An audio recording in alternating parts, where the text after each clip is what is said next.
Ağzımıza aldığımız yemekler boğazımıza kadar gelirler ve boğazda bir yol ayrımı çıkar karşılarına. Yemek borusu ve nefes borusu.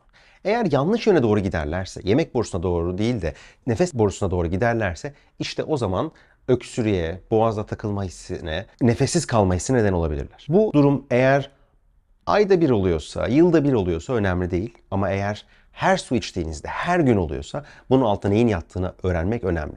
Ses teli felci, bazı nörolojik hastalıklar, Parkinson gibi, ALS gibi, demans gibi buna benzer problemler neden olabilir. Altta neyin yattığını öğrenmek, bulmak için muayene yapmak şart.